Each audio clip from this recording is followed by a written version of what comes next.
me again. Yeah. I fucking hate this light. Which I can't see it now.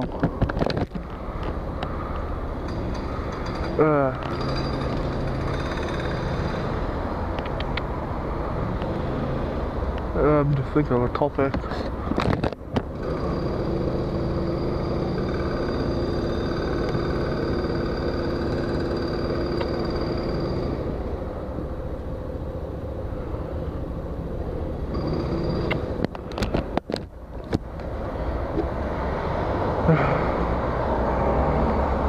What else? I can always do. Yeah, this is one. Yeah, I'll do that. I'll do it when I get started because I don't want to look like an idiot.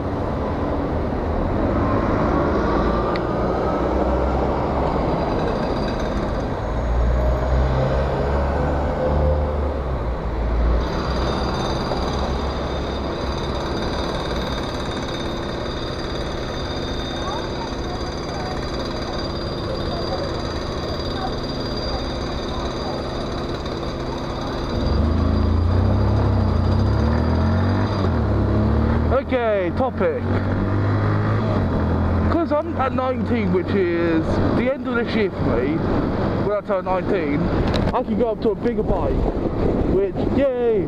But I'm debating whether or not to bore up my Yamaha, like a big ball kit, like a 180, or something along those lines, or 150, or just buy a new bike.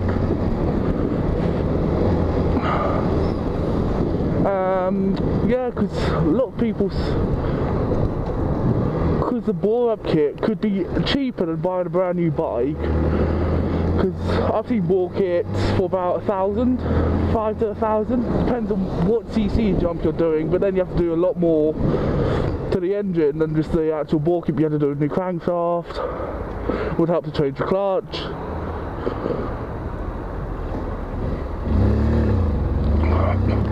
I'm going, yeah, stuff like that really. But then again, I want to get a bike that if I do have to, like something like an 800, because I've seen some 800s that I can just jump on, well, restrict it, jump on it, ride until I'm 21, and then de-restrict at 21, and I've got 800 full, unrestricted full 800cc bike. And then when I get a bit tired of the 800, I can put an exhaust on, possibly even bore that up.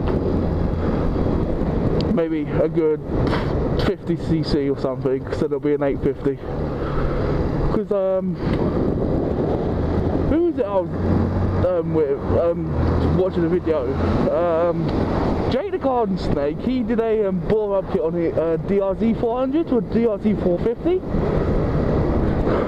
Which, yeah, which I'm thinking of doing to the Yamaha, but then again, so might as well get a 250 version if I'm going to bore it up, because they've got a 250 version of the Yamaha R series now, well, in the UK. I know in Asia they get the 180s, and yeah, so it's a tough decision, because like I say, I've seen some bikes that I really like that I can de-restrict, but restrict down, not de-restrict, restrict and ride around at not so to 19. As soon as I hit 21, I can de-restrict it, like the BMW GS 800 Adventure. Jesus Christ, that music's loud.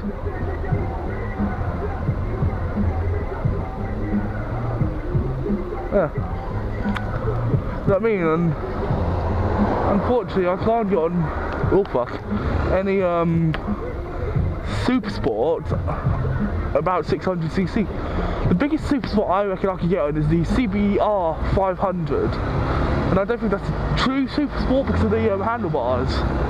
Because they're not down, they're a bit higher, so it's more of a sports tourer, but that's what I've been told, but I might be completely wrong or anything. So yeah, So it's just figuring out what I want to do, because I've seen some second-hand bikes that I can restrict down to about 47 brake, which I would love for about £1,000. But it's just getting the money for it. Because another thing is, I may not be able to get on their bikes at the test centre. I know they're like 600 and okay with brake horsepower. It's just leg room, because not all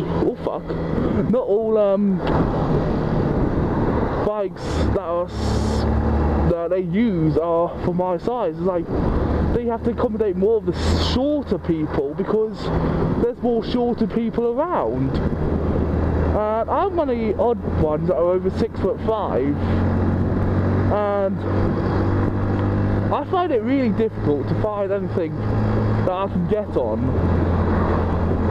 that I can feel uncomfortable. It's like the Suzuki Hayabusa. If I could get on that and drive that around, I would, but because it's almost 200 brake, it's a 21 test bike, and I don't really want to stay on a 125 until I'm 21, because I want to be I'm planning on going to like Germany, places like that, to just go out and ride, and I don't think a 125 can get me there. Well, it can get me there, but it'll take a long ass time. And I don't want to go on the Autobahn at 70 when everyone else is doing almost 200. Because most parts of the Autobahn don't have a speed limit. So I don't want to be driving at 60, 70 on the 125 down there. And the back routes, they just take too long compared to the motorways there. And I don't think there's a direct route from getting to my house to the ferries or the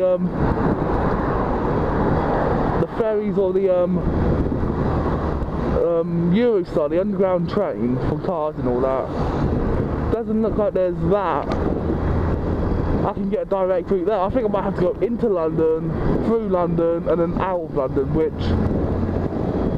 is going to be too much hassle, because I've ridden in London and I didn't really like it because of how many fuck-ups there are there.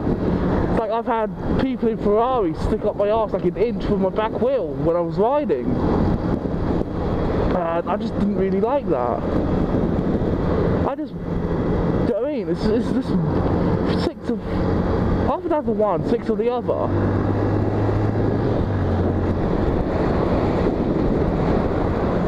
It's just one of those things that I just have to plan it out, because like I say, I could bore up the Yamaha, but that's only going to get me a good, what, 10, 20, maybe even 30 miles per hour more? Fucking hell, I knew you was going to do that.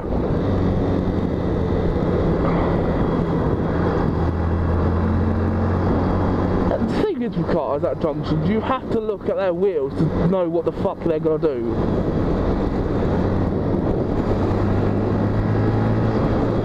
It's just one of those things that you just learn over time. You just look at what their wheels are doing, because that's the easiest way to tell if a vehicle's moving.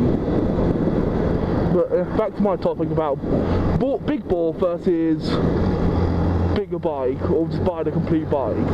It's just, a lot of people would say to me that, saying, oh, it's not really worth boring up a bike that you already own when you can get like a cheap second-hand bike for about the same price. That may not be as good condition as, well, it'll be about the same condition as the bike is currently, but when I bore it up, it should be okay. So it's like that.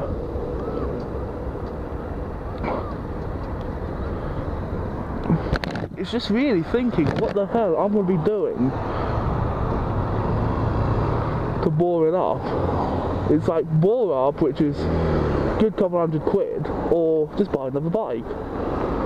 Which I like the Yamaha, but then I don't know what else I might need to change other than the valves, top end, bore up kit, and just stuff like that. Because it's not just the not just the ball kit. It's not just the ball kit. It's you have to do the crankcase, possibly the clutch, because the clutch that's in here is only rated up to so much. And it's just stuff along those lines. It's a lot to think about if I want to boil it up. If I had like already had like a 400, I'd think about boiling that up.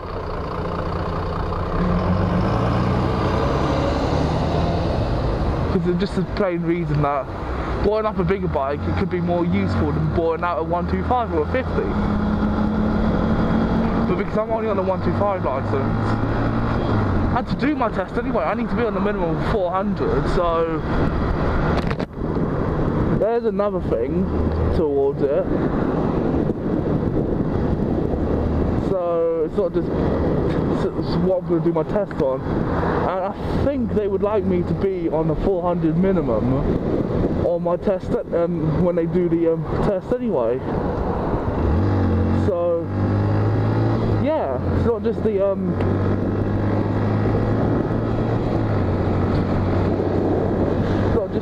engine size to go up to 180 or 150. Because I was joking around saying I'm going to throw a turbocharger on it, jokingly, but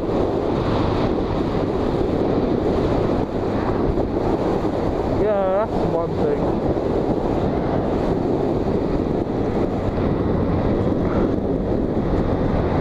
Yeah, because I could throw a turbo on it, but then I'd have to lower the compression, beef up some of the components and stuff like that. And what the fuck are you doing? It's just general a lot of work has to be put into boiling up a bike compared to just going out and buying a bike that might need just have some restrictors plate thrown in the carburetor or the exhaust. So I'm just generally thinking, what would you do? Because I'm more edging towards the buy the bigger bike if I can afford it. But then again, I want to keep my Yamaha. I don't want to keep it to 125, but I want to keep it. But I don't know if I should boil it up or just replace the engine. I know a couple of Yamaha WRs have the same engine. So boil up kits, I reckon I can get them, really a lot of them. So yeah, it's just finding the part and then putting it on. Because if it was a 2-stroke engine, I would do it, but because it's a 4-stroke and you've got all the valve timings and shit like that, I'm not 100% sure if I can do it on my own.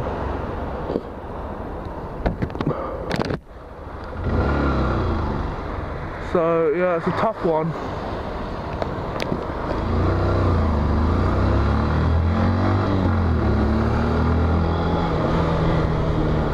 It's a tough one.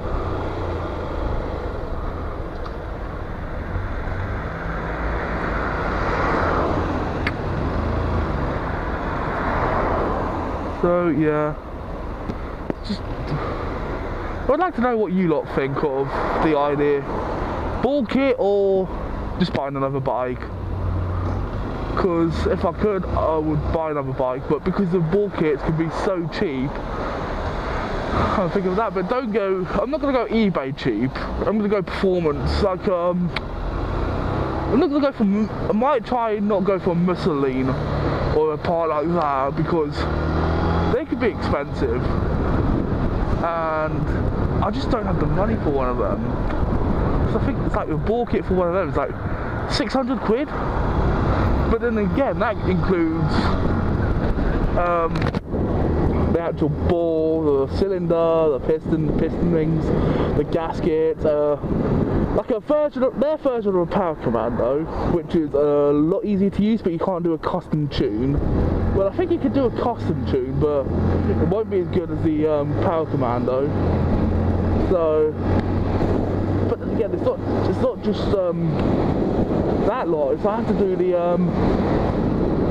like I keep on saying, I have to do the crankcase, valves. I think it comes with a push cam rod.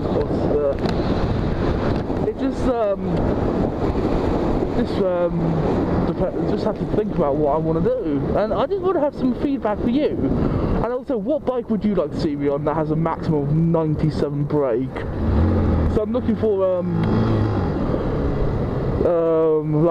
suggestions. As long as it can suit tall riders, that should be okay. Like I'm 6'6". I've got chunky legs, so keep that in mind for suggesting a bike for me. It's like a lot of people would like to go for a supermoto, which I would, but because I'll be doing a lot of motorway, I'm hoping, when I travel, like a supermoto, it just won't do because I've known the DRZs to just do 97, and that's motorways are 80, 70, 80, and I don't really fancy wanting to push the bike near enough to its top speed all the time because that's how you break the engine. So yeah, I don't really fancy wanting to do that. So yeah.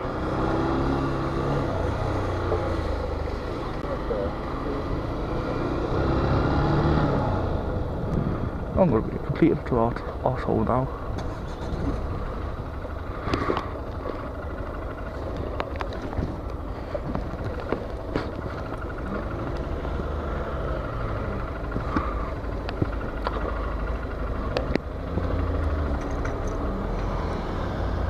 Well, that's all I really have to say.